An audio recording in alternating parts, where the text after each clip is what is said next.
dilahirkan dengan perbuatan-perbuatan kita dan juga tingkah laku kita dan juga dengan kata-kata kita.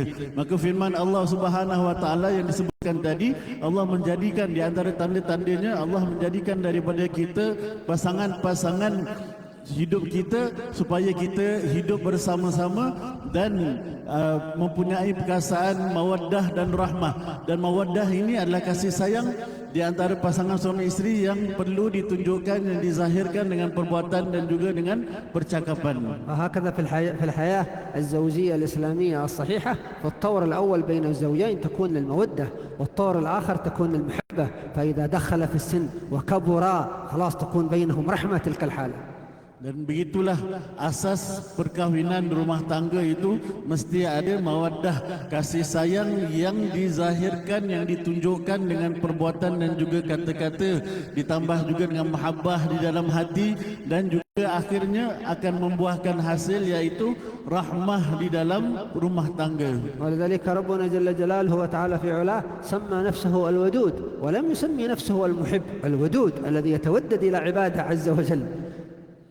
Dan di antara nama-nama Allah Subhanahu wa taala yang indah adalah Al-Wadud. Al-Wadud bermaksud yang mempunyai kasih sayang yang dizahirkan kepada hambanya.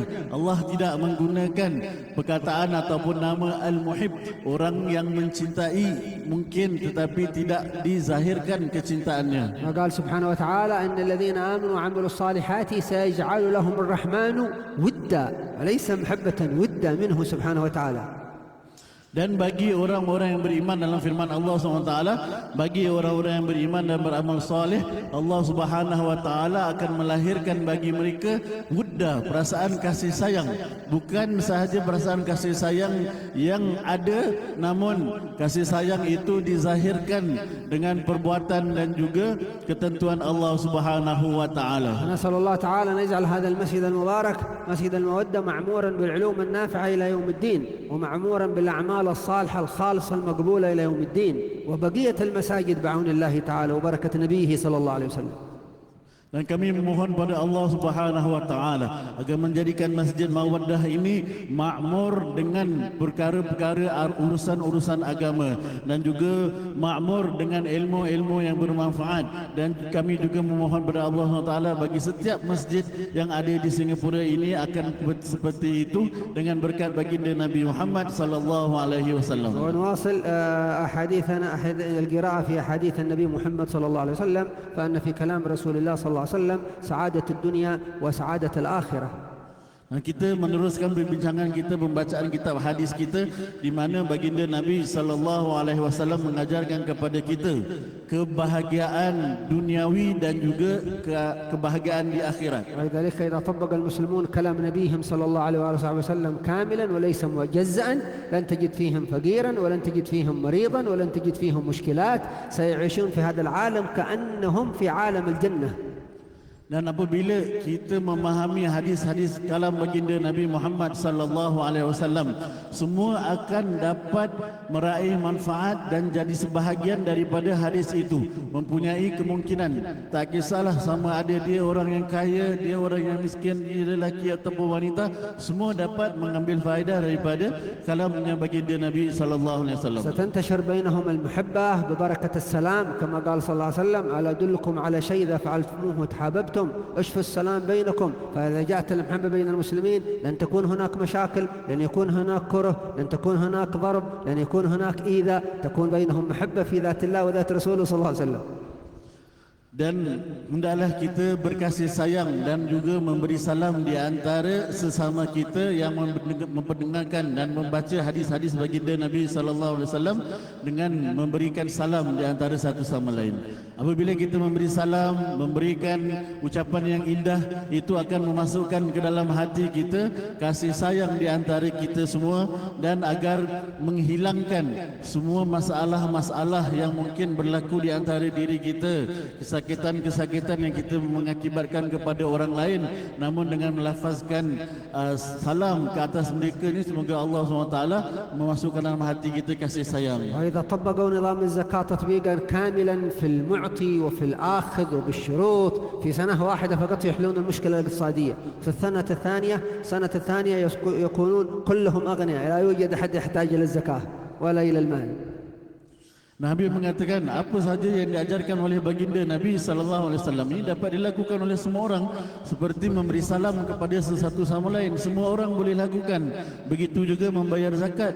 Membayar zakat adalah ketentuan bagi semua orang, dan Nabi mengatakan kalau semua orang membantu menyelesaikan bayaran zakatnya dalam setahun sahaja akan selesai pembayaran zakat kepada semua orang dan tak ada lagi orang yang fakir nak terima.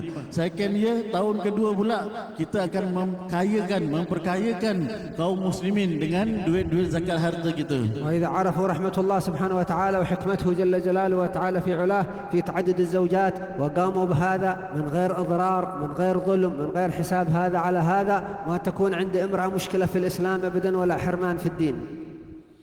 Dan kalau kita memahami daripada hadis-hadis baginda Nabi SAW, hikmah perintah daripada baginda Nabi SAW, seperti contoh apabila berlakunya poligami yang dibenarkan oleh syariat tetapi perlu dijaga tanpa memudaratkan, tanpa melakukan kezaliman dan menjaga dengan adil, itu adalah rahmat dan kasih sayang Allah SWT yang diberikan kepada baginda Nabi SAW untuk umatnya. ولذلك آخر الزمان عندما ينزل سيدنا عيسى بن مريم عليه السلام ويطبق نظام الإسلام كامل في العلاقات وفي المعاملات وفي العقيدة الصحيحة وفي القلوب، ما شاء الله تظهر البركة، فلا تبقى عداوة بين أحد، وتظهر الغناء وتظهر المحبة والمودة، ويعيش المسلمون كأنهم في الجنة. Dan begitu juga dengan syariat yang dibawa oleh Nabi Isa, bakal dibawa oleh Nabi Isa yang akan turun memberikan keamanan di atas muka bumi ini. Kebanyakan manusia akan hidup dalam keadaan mewah, dalam keadaan senang lenang, tidak ada kezaliman, tidak ada penindasan, tidak ada perpecahan. Itulah yang dibawa oleh syariat ataupun dibawa oleh ajaran Nabi Isa AS sesuai dengan ajaran baginda Nabi. ولنا طمع وممل في المولى سبحانه وتعالى نطيل أعمارنا حتى نرى ذلك المجتمع النوراني المؤسس على رحمة الله سبحانه وتعالى بعباده. Kita mohon pada Allah Subhanahu wa taala diberikan panjang umur, diberikan kekuatan kesihatan untuk kita sampai melihat kepada masyarakat pada keadaan ketika turunnya Nabi Isa alaihissalam yang penuh dengan rahmat dan kasih sayangnya Allah Subhanahu wa taala. طيب فنقرأ حديث النبي صلى الله عليه وسلم، وهذين الحديثين يتعلقان بماذا؟ باللسان وبمراقبة الإنسان لكلماته وللسانه ولماذا يقول، فليس لسان المؤمن أو المسلم جزاف يقول ما يشاء، كلماته مضبوطة ومراقبة من قبل الحق عز وجل، ويترتب على هذه الكلمات أمور شرعيات، يترتب على هذه الكلمات انتقال مال، يترتب على هذه الكلمات حصول زواج، حصول طلاق، ليس فقط يطلق لسانه في كل شيء المسلم، يراقب ألفاظه وكلماته. Dan Nabi mengatakan kita akan meneruskan dan membaca hadis baginda Nabi SAW, dua buah hadis, di mana dua buah hadis ini akan membicarakan tentang lidah, tentang kepentingan untuk kita memelihara lidah kita daripada percakapan yang sembarangan. Kita tidak boleh menuturkan apa sahaja yang kita hendak, apa sahaja yang kita inginkan, kerana setiap percakapan kita itu ada kesan-kesannya, ada tuntutannya daripada urusan syariah. Seperti ada perkataan yang kalau kita sebut boleh berlakunya perceraian, boleh berlakunya kesan-kesan daripada sudut fikih. وأهم خصلة في الإسلام ما شاء الله من أعمال اللسان الصدق، هذا صدق اللسان مهم جدا. انظروا ما يترتب على هذا الخصلة من الإيمان ومن الخصال. لذلك كان النبي صلى الله عليه وسلم من قبل أن ينزل عليه الوحي كان معروفا في مكة بالصادق، الصادق الأمين، الصدق والأمانة. Dan di antara perkara yang paling penting dalam bab lisan, dalam bab penjagaan lidah adalah untuk berlaku jujur ataupun berkata jujur dan sentiasa bercakap benar.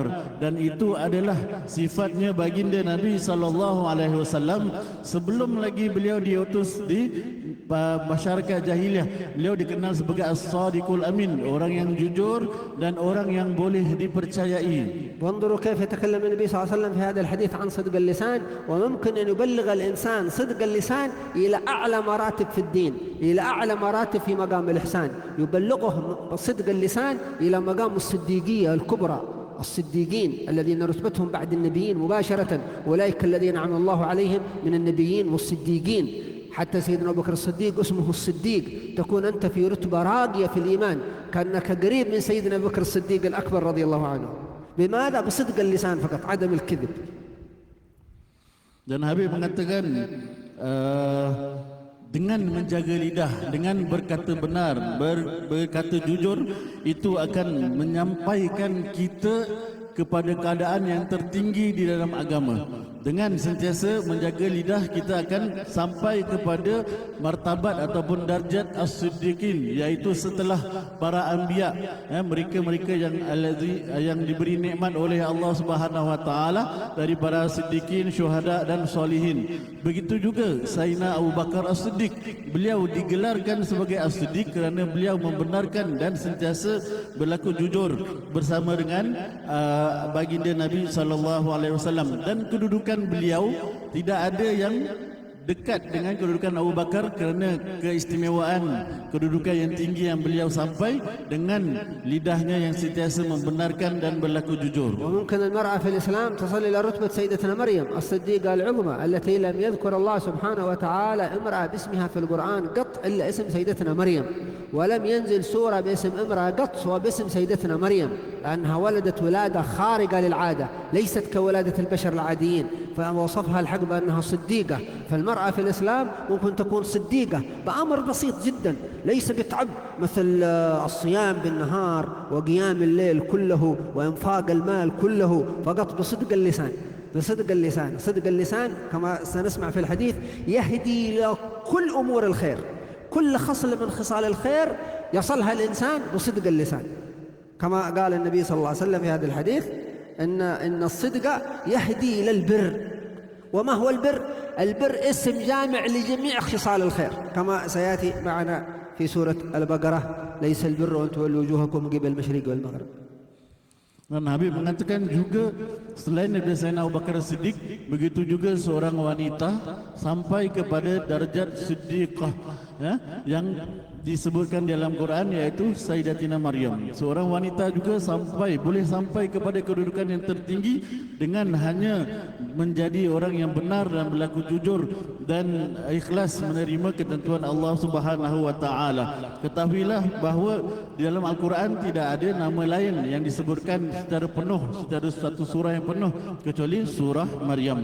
Dan Sayyidatina Maryam ini, kenapa beliau mendapat kedudukan yang tinggi adalah kerana beliau melalui proses melahirkan seorang anak yang luar biasa, kerana tanpa ayah, dan beliau ni redha dengan ketentuan Allah Subhanahu wa taala. Maka Habib mengatakan orang wanita boleh mencapai darjat siddiqah tak semestinya perlu melakukan perbuatan yang besar-besar. Cukup hanya melahirkan yang biasa mereka lakukan sudah dapat sampai martabat yang tinggi. Tak perlu nak infak yang begitu banyak.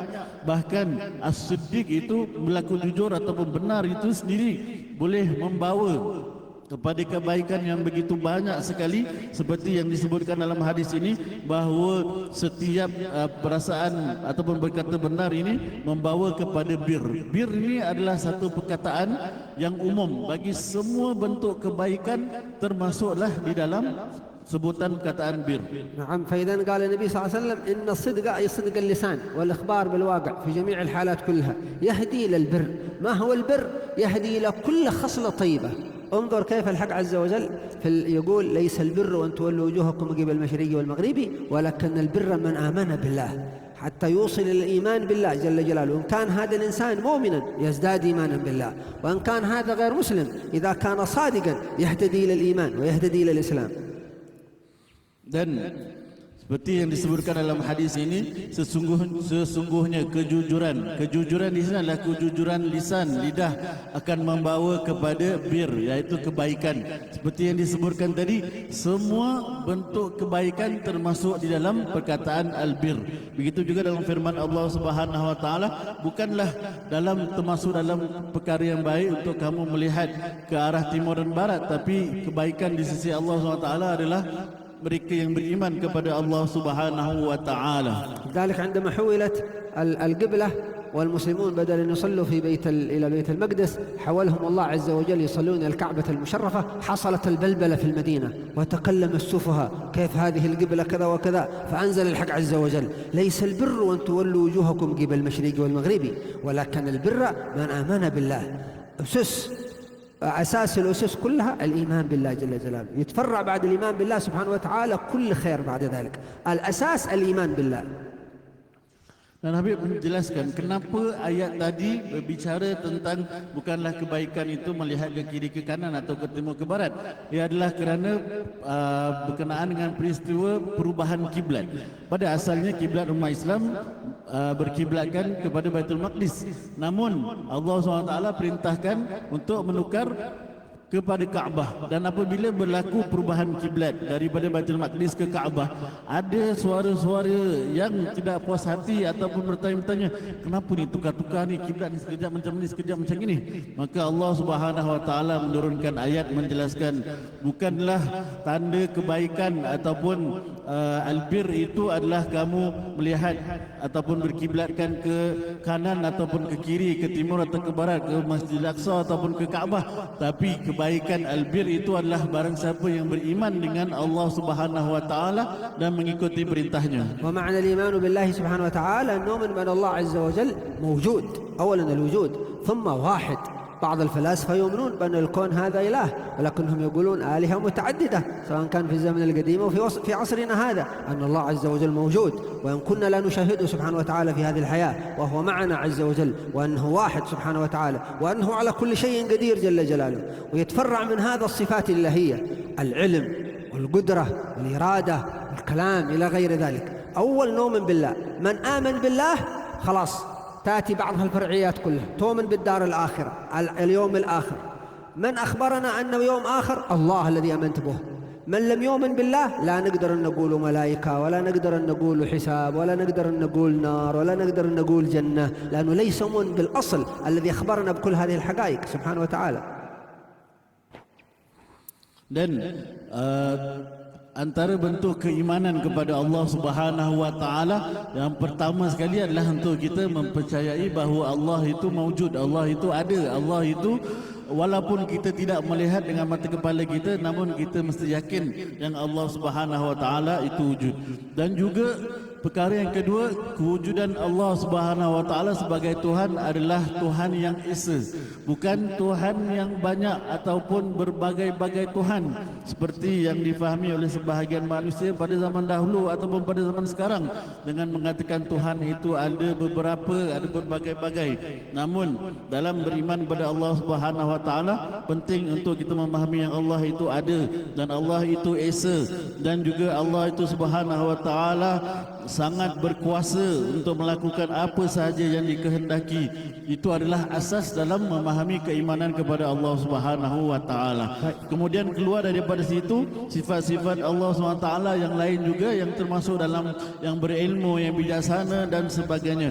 Maka asas kita beriman kepada Allah Subhanahu wa taala itu yang memperkenalkan kita kepada hari akhirat, yang memperkenalkan kita kepada syurga dan neraka, yang memperkenalkan kita dengan malaikat. Kalau asas keimanan pada Allah Subhanahu wa taala tidak ada, kita belum boleh bicara tentang hari akhirat, belum boleh bicara tentang syurga dan neraka. ولذلك ذكر المولى عز وجل أولا الإيمان بالأصل ابتداء بالله، ثم اليوم الآخر القيامة، ثم بين ذلك الملائكة، ثم الكتاب، ثم النبيين، لأن كل ملك يأتي معه كتاب إلى ذلك النبي، والملائكة والكتاب والنبيين. الصدق يهدي إلى كمال الإيمان. ثم قال سبحانه وتعالى وآتى المال على حبه، تعطي المال وأنت تحب هذا المال، أو أنت فرحان بأنك تعطي هذا المال ذوي القربى واليتامى والمساكين وابن السبيل والسائلين. شوف أي واحد يسألك أعطه، حتى وإن كان ظهوره غني، ما دام سأل اعطه. إذا لم يسأل أنت باختيارك. للسائل حق، قال النبي صلى الله عليه وسلم ولو جاء على فرس، قال صلوات الله وسلامه عليه. لذلك إذا سأل شيء اعطه، ما لم يسأل أنت باختيارك. والسائلين وفي الرقاب إنما سبحانه وتعالى وآتى المال على حبه ذوي القربى واليتامى والمساكين وأقام الصلاة وآتى الزكاة.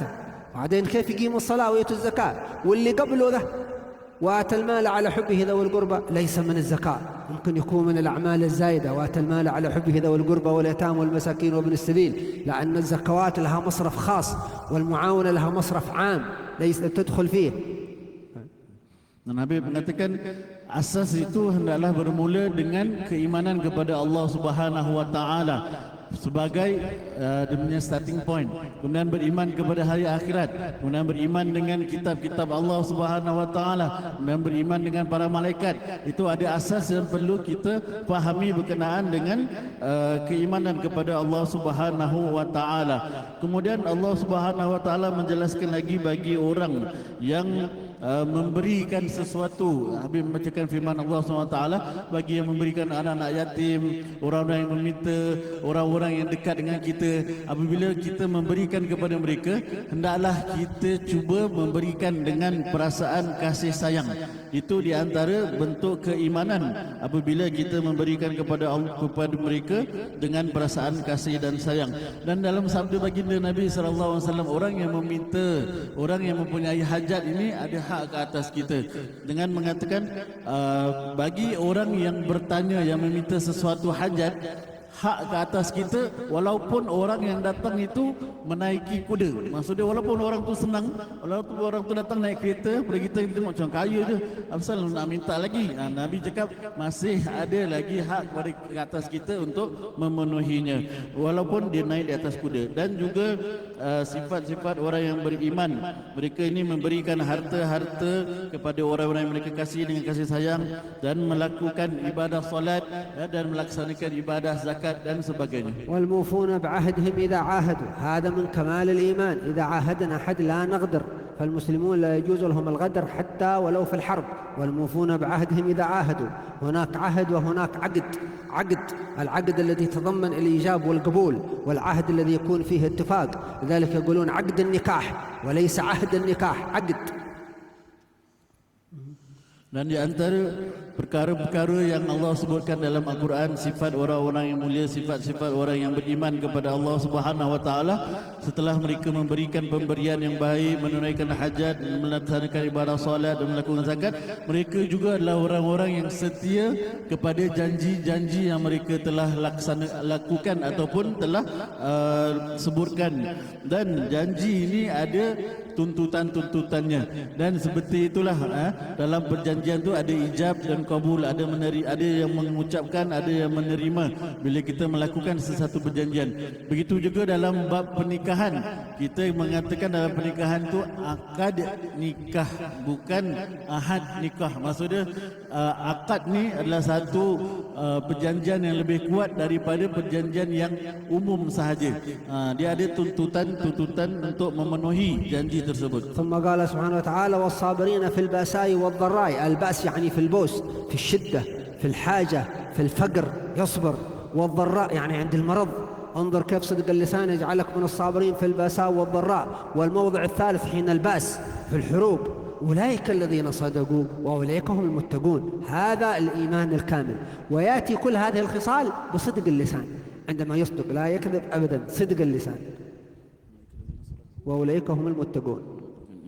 Dan antara ciri-ciri orang-orang yang benar-benar jujur dengan Allah Subhanahu wa taala dan beriman kepada Allah Subhanahu wa taala, di samping sifat-sifat yang disebutkan tadi, mereka juga adalah orang-orang yang bersabar. Bersabar di dalam waktu yang susah dan dalam waktu yang senang, dalam waktu ujian dan juga pada waktu diberikan nikmat oleh Allah Subhanahu wa taala, dan juga bersabar apabila di dalam kesusahan, di dalam peperangan. Dan ditutup ayat itu, merekalah ciri-ciri yang disebutkan tadi semua, merekalah orang-orang yang sidik, yang jujur dengan Allah Subhanahu wa taala, dan mereka semua adalah orang-orang yang bertakwa, orang yang muttaqin. ثم قال صلى الله عليه وسلم إذن الجزء الأول أن الصدق يهدي إلى البر، وكل هذه الخصال إلى أين تؤدي؟ إلى الجنة، والبر يهدي إلى الجنة. ثم ذكر وكذا كذلك صلى الله عليه وسلم وأن الرجل لا يصدق حتى يكون صديق. في الرواية الأخرى حتى يكتب عند الله صديق، خلاص مكتوب عند الله عز وجل صديق. الصديقية هذه رتبة راقية بعد رتبة الأنبياء في الدين مباشرة، والحمد لله يدخل فيها الرجال والنساء. سيدتنا مريم كانت صديقة، سيدنا أبو بكر الصديق، كم من الصديقين في هذه الأمة العظيمة وصلوا إلى تحت درجة النبوة في كمال الإيمان واليقين. Dan Habib mengatakan sambungan daripada hadis baginda Nabi SAW, dan kejujuran akan membimbing kepada kebaikan dan kebaikan akan membimbing ke syurga. Itu adalah as-sidq, kebaikan jujur membawa kepada ke syurganya Allah Subhanahu wa taala dan membawa kepada martabat yang tinggi di sisi Allah Subhanahu wa taala, dan orang itu akan sentiasa berlaku jujur hingga ditulis namanya di sisi Allah Subhanahu wa taala, dikenal di dalam keadaan yang dinamakan martabat siddiqiyah. Dan martabat siddiqiyah ini dia bawah sikit daripada martabat kenabian, maka dia hampir kepada martabat yang begitu mulia. Dan martabat siddiqiyah ini boleh dicapai oleh kaum lelaki dan kaum wanita, seperti yang telah dicapai oleh Sayyidina Abu Bakar Siddiq radhiyallahu anhu dan juga Sayyidatina Maryam radhiyallahu anha. ثم ذكر النبي صلى الله عليه وسلم مقابل هذا وهو الكذب، وهو الإخبار بغير الواقع. يكذب بغير الواقع، أحيانا يكون كذب بالقلب ليس كذب باللسان. كذب القلب هذا عندما تنوي على عمل من الأعمال ولا تطبقه، تنوي أنك تزور فلان، تتكلم في قلبك سأزور فلان المريض، ثم تخلف هذا كذب القلب. القلب يتعود عليه. المولى سبحانه وتعالى لا فارق عنده تتكلم بلسانك وتتكلم بقلبك. عندما تقول لفلان أنا سأزور فلان ثم لا تزوره أنت كذبت. عندما تتكلم بقلبك الله مطلع سبحانه وتعالى على قلبك. إذا قلت شيئا بقلبك وعزمت شيئا بقلبك فاعزمه، ولا تصير كاذب الباطن كذب القلب. وإن كان لسانك صادقا، وكذب الباطن أشد من كذب الظاهر. Dan sebaliknya pula, apabila kita telah berbicara tentang sifat yang jujur, oppositnya, sebaliknya adalah sifat berkata bohong. Berkata bohong ini adalah membicarakan tentang perkara yang tidak sesuai dengan apa yang kita lihat di mata kepala kita ataupun dengan keadaan itu sendiri. Dan pembohongan itu boleh berlaku dengan niat di dalam hati, dan juga boleh berlaku pembohongan itu dengan lidah, dengan kata-kata. Seperti kita kata kita akan dalam hati kita berniat nak ziarah fulan, tapi akhirnya kita tidak pergi dengan hati kita. Kita kata memang kita sebenarnya tak nak pergi, akhirnya tak nak jadi pergi, nak pergi tak nak pergi, alias tak jadi pergi. Itu hanya dengan berbicara bohong dengan hati kita. Kalau kita berbicara dengan lisan, kita cakap terus terang, dan Allah Subhanahu wa taala tidak mempunyai perbezaan baginya sama ada pembohongan itu berlaku di dalam hati dengan niat kita, ataupun pembohongan itu berlaku dengan lidah dan lisan kita yang dapat didengar oleh manusia juga. Dan Habib mengatakan pembohongan yang berlaku di dalam jiwa itu, di batin kita itu lebih berat, lebih bermasalah daripada pembohongan yang berlaku secara zahir, kerana batin ni kita sembunyikan daripada manusia. Namun Allah Subhanahu wa taala Maha mengetahui apa yang disembunyikan, yang ditipukan, yang dibohongkan oleh lidah dan juga hati ataupun niat kita. ثم قال صلى الله عليه وسلم محذرا من الكذب، وأن الكذب يهدي إلى الفجور، يوصل إلى الفجور. الفجور هذه مقابل البر، كلمة جامعة. ممكن الكاذب هذا يصل إلى أي عمل سيء، ممكن يقع في أي عمل شرير، لأنه يتساهل الكذب ويهدي إلى الفجور. وإذا وقع الإنسان في الفجور، كذب الزور ويكذب، فأنه لا شك طريق النار والعياذ بالله سبحانه وتعالى. Dan begitu pula sifat orang yang bercakap bohong yang banyak akan membawa kepada al-fujur. Al-fujur ini adalah opposite daripada perkataan al-bir. Kalau bir itu semua bentuk kebaikan, al-fujur adalah semua bentuk keburukan. Maka orang yang bercakap bohong tidak menjadi kehairanan, dia akan melakukan semua bentuk kesilapan-kesilapan. Dia akan menipu, dia akan buat perkara yang tak baik kerana dia dah memula dan membiasakan diri. Dan apabila sudah mula dengan segala bentuk keburukan, kejahatan, itu akhirnya pastinya masuk ke dalam api neraka. طيب ثم قالوا أن الرجل لا يكذب يعني يوالي الكذب ويستمر في الكذب ويصر على الكذب، ليس يكذب ويتوب. وأن الرجل لا يكذب حتى يكتب عند الله كذابا. انظر كيف ليس كاذبا كذاب. صيغة المبالغة على وزن فعال، كثير الكذب، دائم الكذب، حتى يكتب عند الله كذابا. وإذا كتب الإنسان عند الله كذابا من يمحو اسمه من ديوان الكذابين؟ من يمنعه من دخول النار وهو مكتوب عند الله اسمه هذا مع الكذابين الذين لا يؤمنون بآيات الله؟ قال سبحانه وتعالى: إنما يفتري الكذب الذين لا يؤمنون بآيات الله. قالوا: يا رسول الله، هل يكون المؤمن جبانا؟ قال: نعم. هل يكون المؤمن بخيلا؟ قال: نعم. هل يكون المؤمن كذابا؟ قال: لا. ثم تلا قوله سبحانه وتعالى: إنما يفتري الكذب الذين لا يؤمنون بآيات الله. أقوى دلالة على ضعف الإيمان الكذب والعياذ بالله تعالى.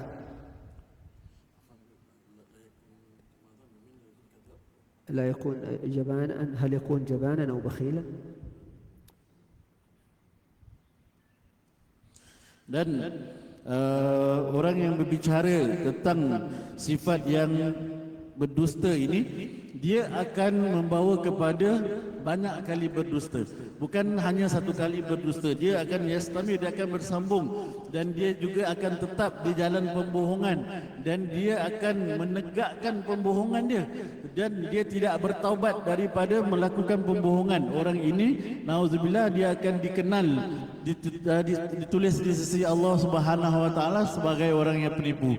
Habib mengatakan, wahai jemaah sekalian, kalaulah nama seseorang itu telah ditulis di sisi Allah Subhanahu wa taala sebagai seorang yang banyak sangat menipu, apa akibatnya dan siapa yang mampu menghapuskan namanya daripada dimasukkan ke dalam api neraka? Maka itu adalah satu perbuatan yang besar, melakukan pembohongan yang akhirnya membawa kepada terjerumus ke dalam api neraka. Dalam firman Allah Subhanahu wa taala, tidak ada orang yang akan boleh berdusta ke atas Allah Subhanahu wa taala kecuali mereka-mereka yang tidak beriman kepada Allah Subhanahu wa taala.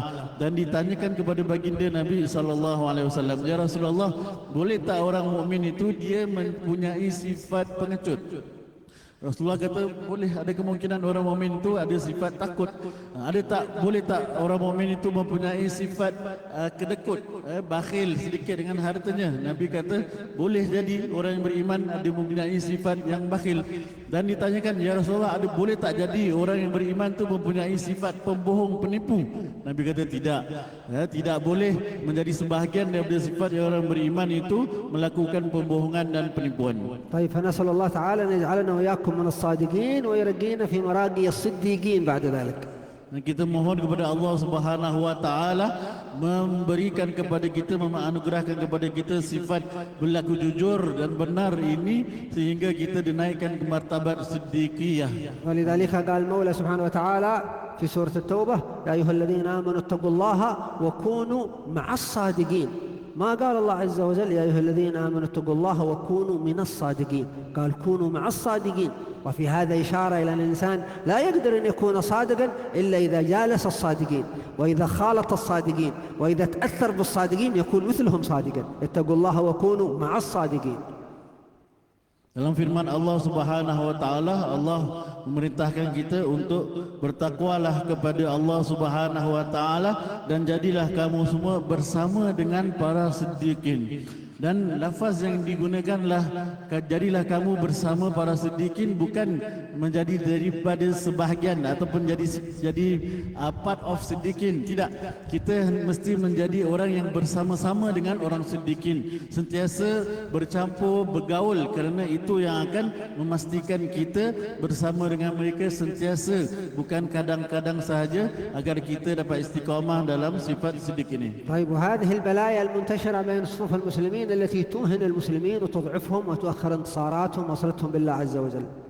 Dan inilah ujian dan cubaan yang sedang berlaku kepada umat Islam sekarang. Banyak berlakunya pembohongan, penipuan yang akhirnya melemahkan keadaan umat Islam pada zaman ini. وهذا من الأخطار الكبرى التي تهدد المسلمين، انحرافهم عن منهج الرسول صلى الله عليه وسلم في صدق اللسان. Dan ini adalah kesilapan fatal ataupun kesilapan yang besar yang bermasalah kerana tidak mengikutnya kepada syariat baginda Nabi Muhammad sallallahu alaihi wasallam yang sentiasa mengajarkan kepada kita untuk berlaku jujur dengan lidah-lidah kita. وانظروا في هذا الحديث ممكن كلمة واحدة من الإنسان يهوي بها في النار كما قال النبي صلى الله عليه وسلم 70 خريفا، كلمة واحدة فقط. Dan ini disambung dengan hadis yang selanjutnya, baginda Nabi SAW mengatakan, apabila kita bercakap bohong ataupun kita mengucapkan satu perkataan yang tidak pasti dan tidak betul, itu boleh mengakibatkan kita masuk ke dalam api neraka. ممكن كلمة واحدة يحبط بها الإنسان صيام يوم كامل، ممكن كلمة واحدة يبطل بها الإنسان عبادة حقه كاملة. عندما يتكلم مثلا بالرياء وبالعجب يقول أنا صمت يوم كذا، أنا فعلت كذا، أنا تصدقت بكذا، أنا قمت بكذا وكذا. ولماذا قال النبي صلى الله عليه وسلم في رمضان بالذات؟ لأنه لا يتكرر، شهر عظيم. قال إذا كان يوم صوم أحدكم فلا يرفث ولا يصخب ولا يفسق. ممكن كلمة واحدة تحبط الصوم كله. وين الصوم؟ إذا قال صلى الله عليه وسلم الصيام جنة ما لم يخرجها أحدكم بكذبة وغيبة. عنده صورة الصوم فقط، ليس حقيقة الصوم بسبب لسانه. انظر كيف خطورة الكلمة، كلمة تحبط صوم يوم كامل والعياذ بالله. Dan dengan perkataan, satu perkataan saja boleh menjerumuskan kita ke dalam api neraka yang sangat dalam. Dan juga dengan satu kalimat sahaja boleh membatalkan pahala ibadah puasa kita satu hari dan juga ibadah-ibadah yang lain hanya dengan mengucapkan satu kalimat. Mungkin kalimat itu betul walaupun dia bukan bohong, dia betul, tapi dia ada perkataan yang riak. Dia sombong dengan orang sekitarnya dan mengatakan dia dah buat begini, buat begitu, buat gini daripada kebaikan. Akhirnya dengan kata-kata itu menghilangkan pahala ibadah yang dia telah lakukan kerana dia menyeburkannya dengan penuh perasaan riak. Begitu juga apabila orang itu berpuasa. Kita apabila berpuasa, khasnya pada hadis baginda Nabi SAW, jika pada hari kamu berpuasa, maka hendaklah kamu menahan diri daripada mengucapkan kata-kata yang tiada faedah, kata-kata yang keji, kata-kata yang tidak baik, kerana dengan kamu mengatakan perkataan-perkataan itu akan menghilangkan ibadah puasa, pahala ibadah puasa kamu. Maka puasa itu sebenarnya adalah, sabda baginda Nabi SAW adalah junnah, adalah perisai untuk kita mempertahankan diri kita dan mempertahankan amal ibadah kita dengan menjaga lidah kita untuk tidak hilang dan terhapusnya pahala ibadah kita. فانظروا كيف النبي صلى الله عليه وسلم الرؤوف الرحيم بأمته، المحب لأمته صلى الله عليه وسلم، الشفيق على أمته، يحذرهم حتى من كلمة، حتى كلمة واحدة يخاف أنها تحبط أعمالهم أو أنها تبعدهم عن الله سبحانه وتعالى. Dan lihatlah betapa kasih sayangnya baginda Nabi SAW kepada umatnya, iaitu kita semua.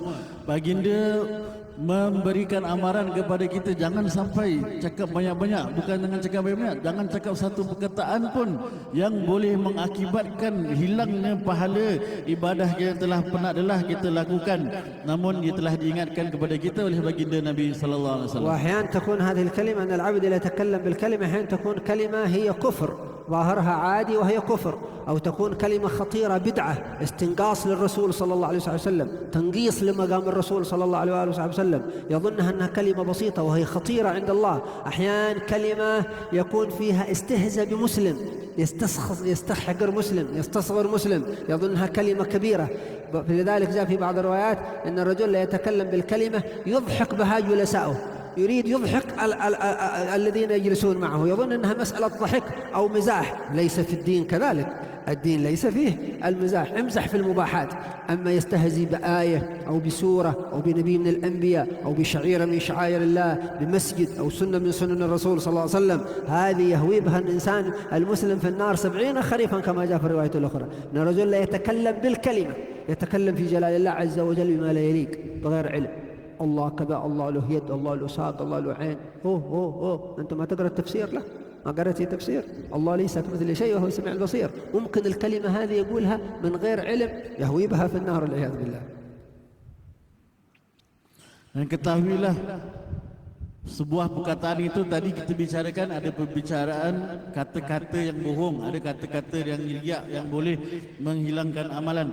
Namun Habib meneruskan, ada kata-kata perkataan yang mengakibatkan kekufuran jika disebutkan tanpa berjaga-jaga dan berhati-hati. Ada kalimah juga yang boleh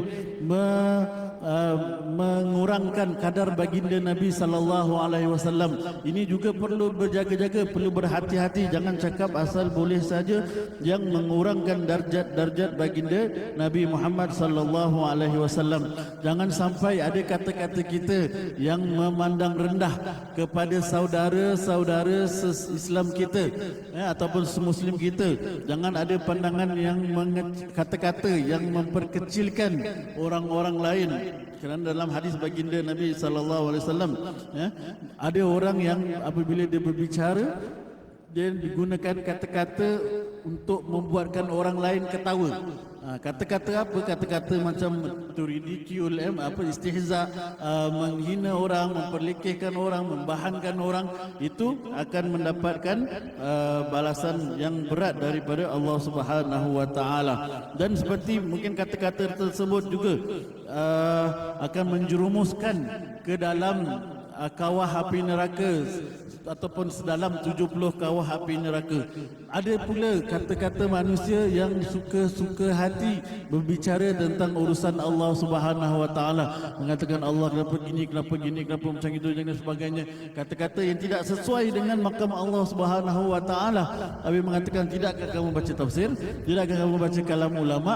Kenapa kamu memperkatakan perkara-perkara ini tanpa ilmu? Maka hendaklah manusia ini yang kedel ini berhati-hati menjaga lisannya daripada apa saja bentuk perkataan yang diharamkan tadi, yang melakukan dosa tadi, perkataan-perkataan tadi. ولذلك قال صلى الله عليه وسلم ان العبد لا يتكلم بالكلمه ما يتبين فيها، يعني ما يتاملها، ما يفكر فيها، يرى عواقبها، يظنها كلمة عادية وهي خطيرة عليه، سواء كان في جناب المولى، سواء كان في جناب القرآن، سواء كان في الدين، سواء كان في حق المسلمين، قد تكون خطيرة. لابد المؤمن يتأمل كلام اللي يقوله، موافق لسنة الرسول صلى الله عليه وسلم تكلم به، غير موافق لهدي الرسول يغض عنه. هل كان النبي يتكلم بهذا؟ يتكلم. لا يتكلم الرسول بهذا صلى الله عليه وسلم يتركه.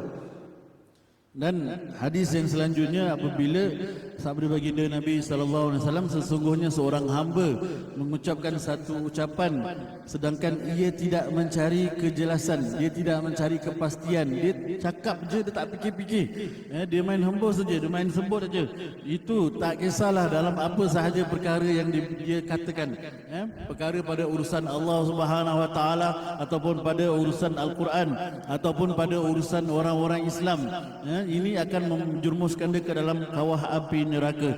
Maka hendaklah kita sebagai seorang muslim ni melihat apa yang dibicarakan oleh baginda Nabi sallallahu alaihi wasallam, kita pun juga ikut bicarakan perkara yang baik-baik sesuai dengan sunnah. Apa yang Nabi larang, apa yang Nabi tidak beri kita berucap, hendaklah kita menjauhi dan meninggalkan perkara-perkara tersebut. نعم. ويحتمل أن يراد بالكلمة يعني كلمة واحدة، ويحتمل المراد بالكلمة عدة كلمات، لأنه في اللغة العربية أحيانا يطلقون على الكلمة خطبة أو جملة أو عدة كلمات، كما يأتي بعض الناس مثل في المسجد ويقول أنا أريد أن ألقي كلمة.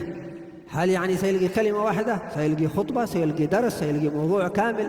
فيحتمل المراد بكلمة واحدة تهوي بها في النار، يهوي بها صاحبها في النار 70 خريفا، كما قال صلى الله عليه وسلم مثلا من قال لأخيه يا كافر، مسلم يشهد أن الله محمد رسول الله، فيقوم هذا يجتهد فيخطي فيحكم على المسلم هذا بأنه كافر. من قال لأخيه يا كافر فقد باء بها أحدهما، إن كان فعلا هذا كافر لا يؤمن بالله ولا يوم الآخر ولا غير ذلك خلاص، وإن كان ليس ذلك وقعت على صاحبه، هو الذي والعياذ بالله على إثم الكفر كأنه كفر مسلما. لذلك قال صلى الله عليه وسلم من كفر مسلما فقد كفر على هذا الإثم العظيم، إثم الكفر يتحمله والعياذ بالله. Dan apabila sebuah hadis baginda Nabi sallallahu alaihi wasallam mengatakan barang siapa yang berucap dengan kalimah ini boleh jadi satu perkataan saja, boleh jadi satu percakapan yang panjang. Macam contohlah kita cakap saya nak cakap sikit. Kadang cakap sikit, dia cakap 1, 2, 3 dah sudah.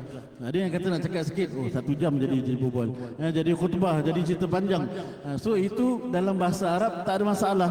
Walaupun kalimah tu ada yang sedikit, ada yang panjang, ada yang sebagainya. Yang penting jangan mengucapkan perkara-perkara yang diharamkan oleh Allah dan Rasulnya. Babib mengatakan antaranya perkara yang paling penting, satu perkataan, janganlah kerana ada sabda baginda Nabi SAW mengatakan barang siapa yang memanggil saudara Islamnya dengan panggilan wahai kafir, Sedangkan orang Islam tu memang benar-benar Islam dan dia melaksanakan perintah Allah Subhanahu Wa Taala dan dia tidak melakukan perkara-perkara yang terkeluar daripada agama, nescaya akan kembali kepada salah seorang perkataan kafir itu.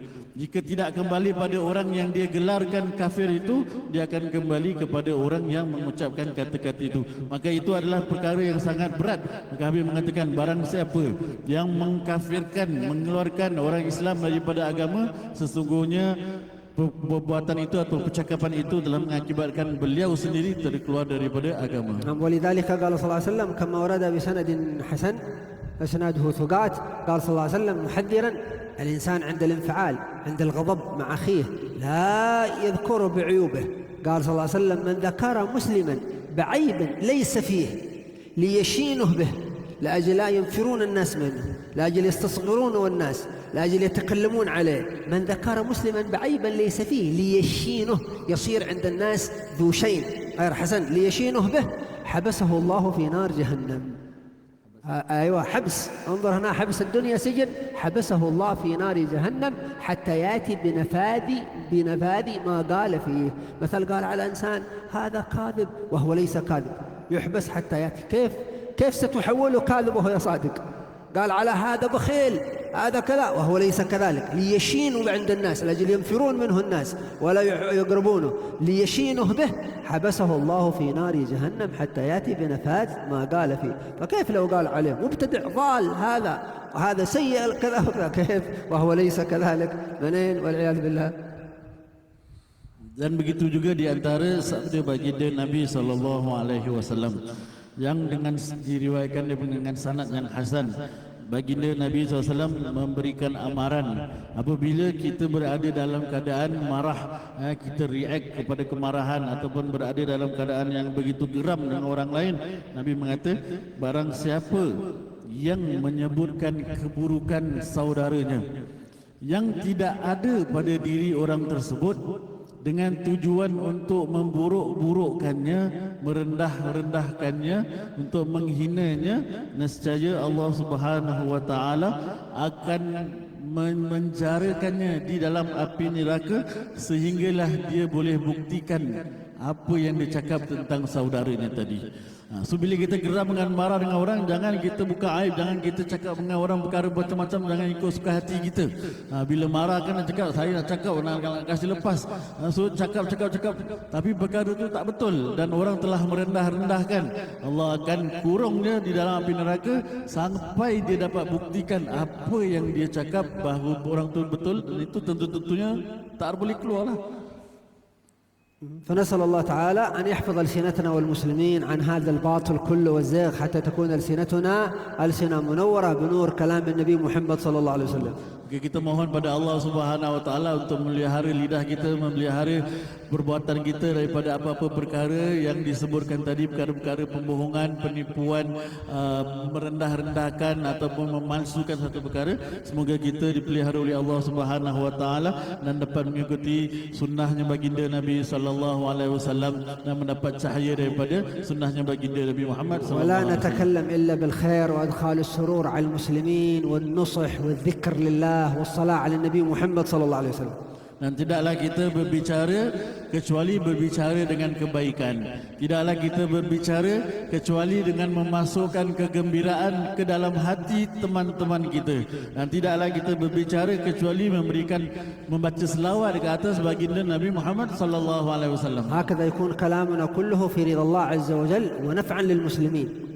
Maka akan jadilah setiap ucapan dan perkata kita dalam keredaan Allah Subhanahu Wa Taala dan dalam kemanfaatan bagi kaum muslimin. مسلم تعرفه أو لا تعرفه سواء كان تعرف هذا المسلم أو لا تعرفه. Sama ada kita kenal orang tersebut ataupun tidak kita kenal, hendaklah kita menjaga lidah kita.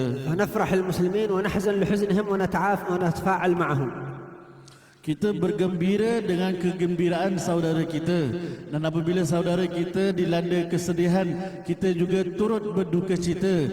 Maka kita bersama dengan saudara kita dalam keadaan dan kondisi yang sedang mereka berada. فإذا سمعنا أن شخصا من المسلمين مات حتى وإن كنا لا نعرفه مباشرة نستغفر له رحمه الله غفر الله له أعلى الله درجاته الله يجعل قبره من رياض الجنة الله كذا وكذا، تطلق لسانك بالخير المسلمين وإن كنت لا تعرف. وإن سمعت مثلا أن شخصا من المسلمين تزوج تدعو له الله يفرحه الله يؤلف بينهم الله يسعدهم كذا وكذا. وإن سمعت أن المسلمين مرض حتى وإن كنت لا تعرف الله يشفيه ربنا يعطيه العافية، حرك لسانك بالخير المسلمين، هذا فيه القرب. وليس ما بعض الناس يذم هذا كذا هذا كذا، هذا يبعده عن الله وعن الرسول محمد صلى الله عليه وسلم. Dan hendaklah lidah kita ni berbicara tentang perkara-perkara yang baik kepada sesiapa saja yang kita kenal ataupun kita tak kenal. Nabi memberikan contoh, kalau kita mendengar khabar ada saudara se-Islam kita telah meninggal dunia, kita tak kenal, hendaklah kita cepat-cepat memohonkan ampun bagi beliau, memohonkan keampunan, memasukkan beliau ke dalam syurganya Allah Subhanahu Wa Taala, ditingkatkan darjat di sisi Allah Subhanahu Wa Taala. Hendaklah kita sebutkan perkara yang baik-baik, yang indah-indah sahaja. Begitu juga kalau kita dengar ada orang yang melaksanakan perkahwinan ataupun berumah tangga, walaupun kita tak kenal, tetap kita ucapkan kata-kata yang baik-baik. Semoga Allah memberikan dia kegembiraan, semoga Allah memberikan dia zuriat yang baik, doa yang baik-baik sahaja. Begitu juga kalau kita dengar ada orang yang sakit, ada orang yang ditimpa musibah, kita doakan pada Allah Subhanahu Wa Taala agar Allah berikan kemudahan kepada dirinya, Allah sembuhkan apa saja ujian yang diberikan kepadanya. Bukan kita tukang tambah, dia memang padan muka dia, memang bagus sesuai dengan, bukan kita menambah perkara itu. فنسأل الله أن يوفقنا وإياكم إن شاء الله حتى نكون على قدم الاتباع للنبي محمد صلى الله عليه وسلم. Semoga Allah SWT memberikan kita semua taufik dan hidayah untuk mengikuti perjalanan baginda Nabi Muhammad sallallahu alaihi wasallam. وأن يحفظنا والمسلمين سبحانه وتعالى ويهدينا والمؤمنين. Semoga Allah menjaga kita dan juga kaum muslimin dan memberikan kita hidayah dan juga kaum muslimin. وأن يجعل كلامنا ونطقنا كله قرة عين لنبي محمد صلى الله عليه وسلم. Dan menjadikan setiap ucapan dan perkataan kita membuatkan hati baginda Nabi sallallahu alaihi wasallam itu bahagia.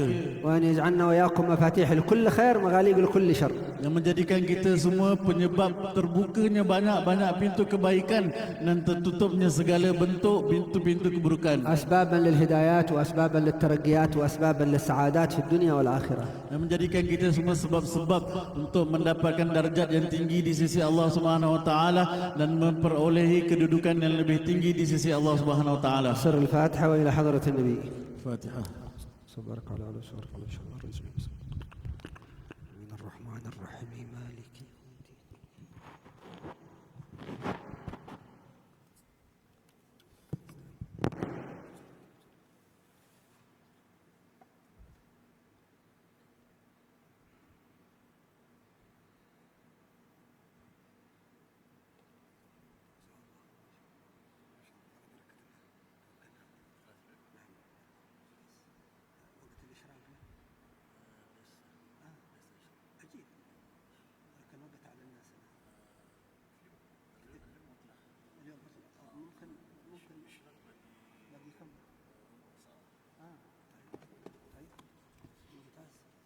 إذا كان بقى ربع ساعة خلاص سنأخذ هذا الحديث إن شاء الله إذا وقت الإشراق، إذا كان الوقت مناسب Nabi mengatakan kita masih ada masa lagi untuk masuk waktu isyraq untuk kita sembahyang lagi dalam 10-15 minit gitu, maka kita sambung dengan hadis yang selanjutnya. Boleh ya? Hari ini cuti kan? مناسب. Habis kata sesuai tak? Boleh kita stay lagi? Angguk kalau suka angguk. ما شاء الله تمام. إذن نأخذ هذا الحديث الثالث، حديث أنس رضي الله تعالى عنه عن النبي صلى الله عليه وسلم أنه قال أحد جبل يحبنا ونحبه. فالنبي صلى الله عليه وسلم يتكلم في هذا الحديث عن جبل أحد، هذا الجبل العظيم في المدينة المنورة الذي كثير منكم شاهده وزاره ورآه وله خصوصيات خاصة من بين بقية الجبال. Dan kita meneruskan hadis yang ke-42 daripada Sayyidina Anas radhiyallahu anhu, daripada Rasulullah sallallahu alaihi wasallam, beliau telah bersabda, sesungguhnya Uhud ialah sebuah gunung, ia mencintai kami dan kami mencintainya. Nabi meneruskan bahawa ini adalah hadis tentang Gunung Uhud yang kita juga pernah ziarah dalam umrah kita dan sebagainya, dan ketahuilah Gunung Uhud ini mempunyai keistimewaan berbanding dengan gunung-gunung yang lain. ولذلك أولا سمي هذا جبل أحد لأنه غالبا الجبال تكون في سلسلة الجبال، لكن هذا جبل منفرد لوحده، لا توجد عنده جبال عن يمينه ولا عن شماله، فسمي جبل أحد. وهو يبعد عن المدينة المنورة، معروف ليس بعيدا 4 كيلو تقريبا من مسجد النبي محمد صلى الله عليه وسلم، ووقعت عنده الغزوة الشهيرة هذه غزوة أحد. Nabi mengatakan kenapa dinamakan gunung itu adalah Gunung Uhud. Biasanya gunung ini dia bersambung ataupun ada cluster of gunung. Tapi kalau kita lihat Gunung Uhud ni dia adalah satu gunung yang panjang. Dia satu je, dia Uhud ada satu. Maka seperti yang kita ketahui juga, dia adalah gunung yang tidak begitu jauh daripada kota Madinah. Dia lebih kurang 4 kilometer sahaja, dan berlaku padanya juga di antaranya peristiwa peperangan yang masyhur, iaitu perang Uhud. وسمي أحد كما قلنا لتوحده عن الجبال، لا يوجد من جنبه جبال أخرى، هو فقط جبل، وهذا الجبل غريب وعظيم على شكل قوس تبتدي وينتهي إلى كذا، طوله 7 كيلومترات، وقعت عنده الغزوة الشهيرة. Dan seperti yang kita sebutkan tadi, Uhud ni adalah gunung yang tersendiri tapi dia panjang. Panjang sampai 7 km. Ini adalah nama bagi Gunung Uhud, bahawa dia adalah gunung yang satu saja, bukan banyak-banyak kluster. وصعد النبي صلى الله عليه وسلم مرة من المرات على جبل أحد، ومعه سيدنا أبو بكر وسيدنا عمر وسيدنا عثمان، فرجف الجبل واهتز الجبل، فالنبي صلى الله عليه وسلم قال اثبت أحد، يعني خاطب الجبل، ما قال اللهم ثبت أحد، نظر إلى الجبل قال اثبت أحد، فإنما عليك نبي وصديق وشهيدان، فكان الصديق سيدنا أبو بكر والشهيدان سيدنا عمر وسيدنا عثمان رضي الله تعالى عنهما. Dan satu ketika baginda Nabi SAW naik ke Gunung Uhud bersama dengan sahabat Sayyidina Abu Bakar dan juga Sayyidina Umar dan juga Sayyidina Uthman. Dalam keadaan ketika itu Gunung Uhud ini dia bergetar kerana saking gembiranya dengan kehadiran baginda Nabi SAW. Tapi baginda Nabi SAW mengatakan, wahai Uhud, tetaplah kamu dan jangan bergeraklah, kerana di atas kamu ini ada seorang Rasul, ada seorang عليك نبي وصديق وشهيدان. Ada seorang nabi, ada seorang yang digelarkan siddiq, dan ada 2 orang yang digelarkan sebagai syahidain. Dalam hadis ini baginda Nabi SAW tidak memohon, ya Allah engkau berhentikanlah gunung ini, tetapi baginda Nabi SAW terus berbicara dengan gunung, dengan mengatakan, gunung, wahai Uhud, engkau tetaplah di tempat ini, menunjukkan kepada mukjizat ataupun kekuatan baginda Nabi SAW dalam bicara pada perkara-perkara yang tidak bernyawa. Dan juga siapa yang ada di atas gunung itu, ada Nabi, ada Siddiq dan juga 2 syahidan. Nabi, baginda Nabi SAW, Siddiq Sayyidina Abu Bakar, dan 2 syahidan itu adalah Sayyidina Umar dan juga Sayyidina Uthman. فالنبي صلى الله عليه وسلم يشهد لهذا الجبل أنه يحب النبي صلى الله عليه وسلم ويحبه النبي صلى الله عليه وسلم، فقال في هذه الرواية إن أحدا جبل يحبنا ونحبه، ومحبة النبي له صلى الله عليه وسلم أعظم من محبته للنبي صلى الله عليه وسلم. حتى نحن كذلك عندما نحب النبي، كل المسلمين يحبون النبي، محبة النبي صلى الله عليه وسلم فرض عين على كل مسلم ومسلمة. من الذي لا يحب الرسول؟ الصلاة فرض عين، الصوم فرض عين، محبة الرسول كذلك فرض عين. ألا بعض المسلمين يشعر بمحبة النبي في قلبه، وبعض المسلمين محبة الرسول داخل قلبه مكتومة مخزنة ما يشعر بها أبدا. إذا تحرك بالأعمال الصالحة يتذوقها، مثل كوب الشاهي، السكر وسطه، إذا حركت السكر تتذوق حلاوة الشاهي، إذا لم تحرك السكر لا تتذوق. فكذلك إذا حركت أنت هذه المحبة للرسول تذوقت محبة النبي محمد صلى الله عليه وسلم. وإن كان الإنسان ترك هذه المحبة خامدة في نفسه، لا يعرف إلا محبة نفسه ومحبة زوجته ومحبة أولاده ومحبة أهله، لا يعرف محبة النبي محمد صلى الله عليه وسلم ومحبة الصالحين من عباد الله. Maka dalam hadis ini adalah kesaksian baginda Nabi SAW tentang cintanya kepada Gunung Uhud. Seperti yang dikatakan, Gunung Uhud ini adalah gunung yang mencintai kami, dan kami juga mencintai Gunung Uhud. Dan ketahuilah, apabila ada kasih sayang dan perasaan ini, Ketahuilah perasaan cinta baginda kepada Gunung Uhud itu lebih besar daripada perasaan kasih sayang Gunung Uhud kepada baginda Nabi Muhammad sallallahu alaihi wasallam. Begitu juga kepada umat Nabi Muhammad sallallahu alaihi wasallam. Kita juga cinta kepada baginda Nabi sallallahu alaihi wasallam. Tapi ketahuilah cinta baginda kepada diri kita itu melebihi akan cinta kita kepada baginda Nabi Muhammad sallallahu alaihi wasallam. Ibadah solat itu adalah satu kewajipan, zakat kewajipan, puasa kewajipan. Begitu juga dengan mencintai baginda Nabi sallallahu alaihi wasallam juga itu adalah satu kewajipan. Dan mencintai baginda Nabi sallallahu alaihi wasallam ini diwajibkan ke atas semua orang. Cuma bezanya ada orang yang mencintai Nabi sallallahu alaihi wasallam dan dirasakan di dalam hatinya dan dizahirkan dengan perbuatannya. Ada orang yang dia tak tahu pun sebenarnya dia cinta kepada baginda Nabi sallallahu alaihi wasallam, tapi by default dah ada dalam diri kita. Habis mengatakan contoh seperti kita buat teh. Teh dengan ada gula. Kalau kita letak teh ada gula, kita tak kacau dia mendak kat bawah. Kita tak buat apa-apa, kita tak goyangkan teh itu, kita tak bergerak apa-apa. Tapi bila kita gaul akan keluarlah gula itu naik ke atas dan menjadikan minuman itu semua indah. Begitu juga orang Muslim, cinta pada Nabi SAW itu ada dalam hati dia. Mungkin dia tak rasa dan dia tidak gerakkan, maka hendaklah memperbanyakkan selawat, mempelajari sunnah baginda Nabi SAW, mengenal akan baginda Nabi SAW, agar perasaan cinta dan kasih sayang itu terbit di dalam hati. Namun ada orang dia pendam perasaan cinta pada baginda SAW. Dia kekang dengan dia hanya cinta kepada ahli keluarga dia saja. Dia hanya cinta kepada orang rumah dia. Dia hanya cinta kepada anaknya.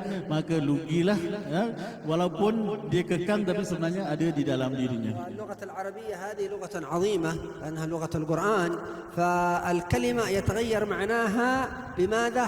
بالحركة التي فوقها، سواء كانت ضمة وفتحة. أحيانا تتغير معنى الكلمة بالتنوين أو بعدم التنوين، مثل هذا الحديث.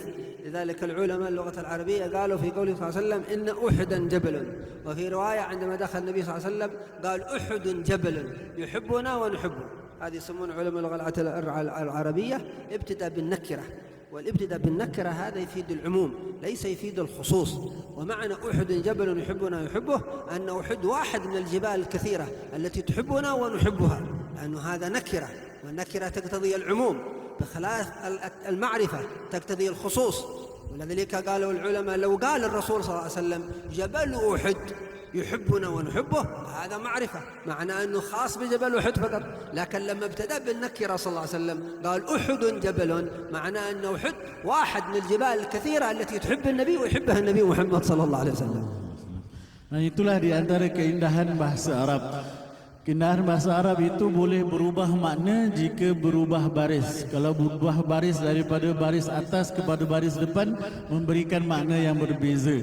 Ada perkataan yang ada tanwin dan tidak ada tanwin juga mempunyai kesan yang berbeza. Begitu contohnya adalah hadis yang kita bacakan tadi, yaitu inna uhdan ataupun uhudun.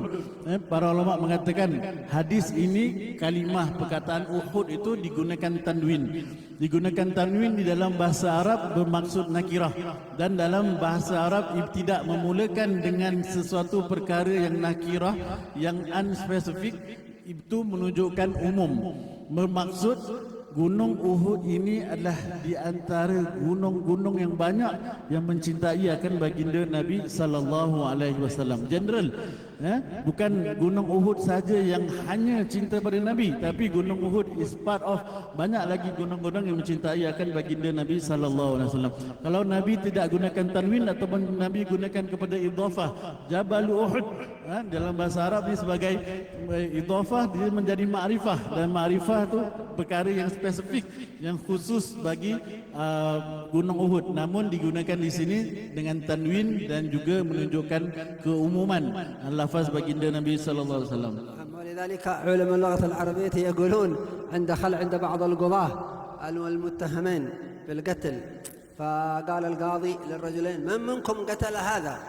فقال أحدهما أيها القاضي أنا قاتل هذا، وقال آخر أيها القاضي أنا قاتل هذا.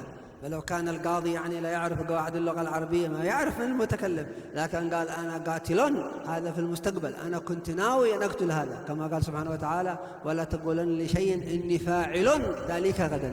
وقال هذا إذن هذا هو القاتل. القاتل تريد إلى قاتل، هذا دلالة على الماضي أنه قد فعل هذا. Sebagai penerus perbahasan keindahan bahasa Arab ini, ada sebuah kisah iaitu dalam mahkamah, seorang qadi ini apabila dihadapkan baginya kes pembunuhan, ada 2 orang, maka qadi pun bertanya kepada dua suspek ini, siapa yang membunuh orang ini, dan mereka ini memang mengaku jenis mengaku, jenis bukan menipu-menipu, tapi dua-dua mengaku. Dua-dua mengaku, dua-dua menggunakan perkataan yang sama, cuma mengaku dia berbeza. Mengaku dia, satu mengaku ana qatiluha, saya yang telah membunuhnya, dia pakai idhafah, saya yang membunuhnya. Yang lagi satu dia gunakan ana qatilun, dia gunakan tanwin hadza, qatilun hadza, ini bermaksud aku akan membunuhnya, aku memang ada niat nak bunuh dia tapi tak sempat, mungkin orang lain dah bunuh. Maksudnya dia nak in the future, nak lakukan. Maka qadi yang memahami lafaz bahasa Arab dengan qatiluha diidhafahkan dengan qatilun hadza, berbeza, yang aku telah membunuhnya dan aku ingin membunuhnya. Ini sesuai dengan firman Allah SWT dalam surah Kahfi, barang siapa yang mengatakan aku ingin melakukan perkara itu besok, hendaklah dia mengatakan insya-Allah fa'ilun hadza, maksud fa'ilun zalika ghada, aku akan melakukan perkara itu esok. Maka hanya dengan berbeza baris depan, duduk sama baris depan, semua satu tanwin satu tak ada tanwin, menunjukkan kepada hakim kebenaran orang yang di hadapannya. نسأل الله تعالى.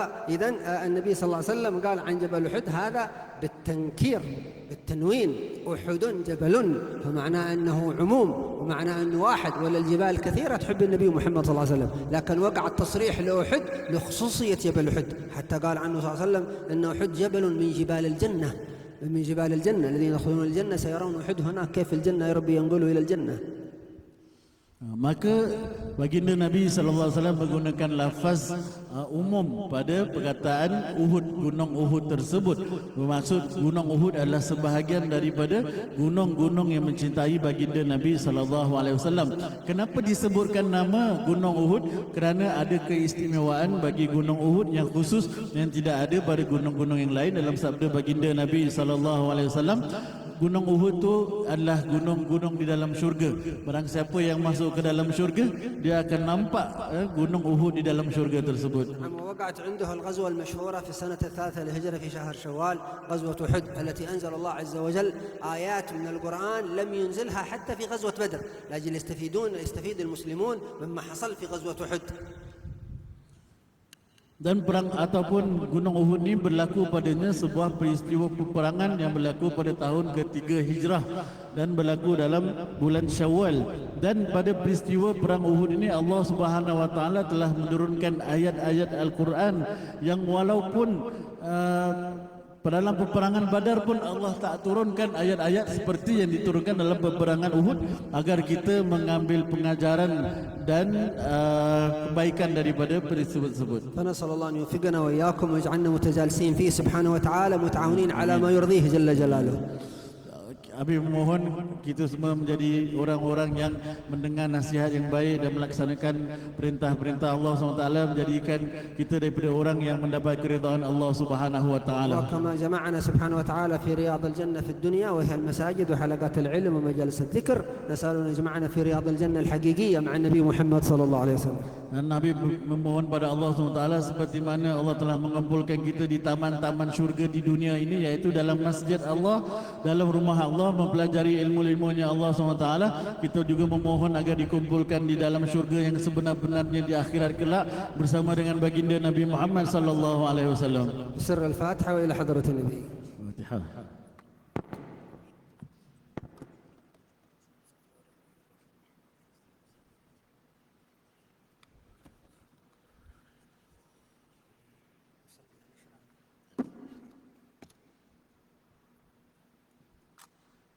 Mari kita sama-sama melaksanakan solat isya 2 rakaat ataupun 4 rakaat.